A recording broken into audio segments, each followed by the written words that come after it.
کیا آپ جانتے ہیں کہ حسینیت کا اصل پیغام کیا ہے؟ کیا ہم نے کبھی سوچا کہ حضرت امام حسین رضی اللہ عنہ نے اپنی جان، اپنے اہل خانہ اور اپنے ساتھیوں کی قربانی کیوں دی؟ یہ صرف ایک واقعہ نہیں، بلکہ حق اور باطل کے درمیان ایک ایسا معرکہ ہے جس نے قیامت تک کے لیے ایک راستہ متعین کر دیا۔ یہ وہ عظیم ہستی ہیں جنہوں نے ہمیں سکھایا کہ ایمان صرف الفاظ کا نام نہیں بلکہ اس پر عمل کرنے کا نام ہے۔ نبی کریم صلی اللہ علیہ وسلم کے وصال کے بعد وقت گزرتا گیا تو اسلامی معاشرے میں تبدیلیاں آنے لگیں۔ کچھ حکمرانوں نے دین کے اصولوں سے ہٹ کر فیصلے کرنا شروع کیے اور سچ کو دبانے کی کوشش کی گئی۔ ایسے وقت میں حضرت امام حسین رضی اللہ عنہ نے محسوس کیا کہ اگر خاموشی اختیار کی گئی تو حق کمزور ہو جائے گا، اسی لیے آپ نے ظلم اور ناانصافی کے سامنے جھکنے سے انکار کر دیا۔ حضرت امام حسین رضی اللہ عنہ نے مدینہ سے مکہ کا سفر کیا اور وہاں سے کوفہ کی طرف روانہ ہوئے، کیونکہ وہاں کے لوگوں نے آپ کو بلایا تھا۔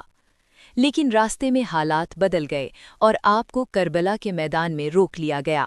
آپ کے ساتھ آپ کے اہل خانہ اور چند وفادار ساتھی تھے، ادھر دشمن کی بڑی تعداد موجود تھی۔ کربلا کے میدان میں حضرت امام حسین رضی اللہ عنہ اور ان کے ساتھیوں پر سخت آزمائش آئی۔ پانی بند کر دیا گیا، بچے پیاس سے تڑپنے لگے، گرم ریت، جلتی ہوئی زمین، پیاس سے تڑپتے بچے اور ایک عظیم ہستی، وہ ہستی جس کا سجدہ آج بھی انسانیت کے لیے فخر ہے۔ یہ کوئی عام سجدہ نہیں تھا، یہ وہ سجدہ تھا جس نے دنیا کو سکھا دیا کہ اللہ کے سامنے جھکنا کیا ہوتا ہے۔ یہ حضرت امام حسین رضی اللہ عنہ تھے، نبی کریم صلی اللہ علیہ وسلم کے نواسے، جن کے بارے میں رسول اللہ صلی اللہ علیہ وسلم نے فرمایا، حسن اور حسین جنت کے نوجوانوں کے سردار ہیں۔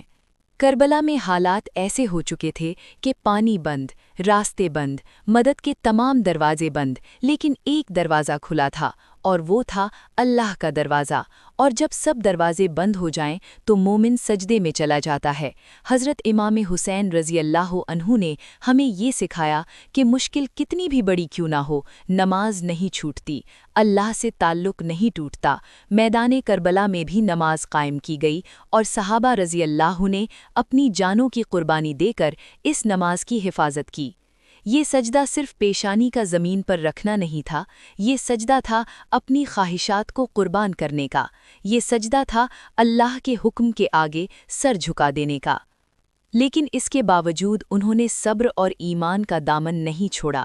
حضرت امام حسین رضی اللہ عنہ نے آخری وقت تک حق کا پیغام دیا، نصیحت کی اور لوگوں کو سچ کی طرف بلایا۔ لیکن جب کوئی راستہ نہ بچا تو آپ نے حق کے لیے قربانی دینا قبول کیا۔ یہ قربانی صرف ایک جنگ نہیں تھی بلکہ ایک پیغام تھا، ایک ایسا پیغام جو ہمیں سکھاتا ہے کہ اگر سچ خطرے میں ہو تو جان کی قربانی دینا بھی چھوٹی بات ہے۔ حضرت امام حسین رضی اللہ عنہ نے ہمیں بتایا کہ حق کے لیے کھڑے ہونا ہی اصل کامیابی ہے، چاہے دنیاوی طور پر نقصان ہی کیوں نہ نظر آئے۔ حسینیت ہمیں کیا سکھاتی ہے؟ سچ کے ساتھ کھڑے رہنا، ظلم کے آگے نہ جھکنا، صبر اور استقامت اختیار کرنا، اللہ پر کامل بھروسہ رکھنا، یہی حسینیت کا اصل پیغام ہے۔ آج ہمیں اپنے آپ سے سوال کرنا چاہیے، کیا ہم حق کا ساتھ دیتے ہیں؟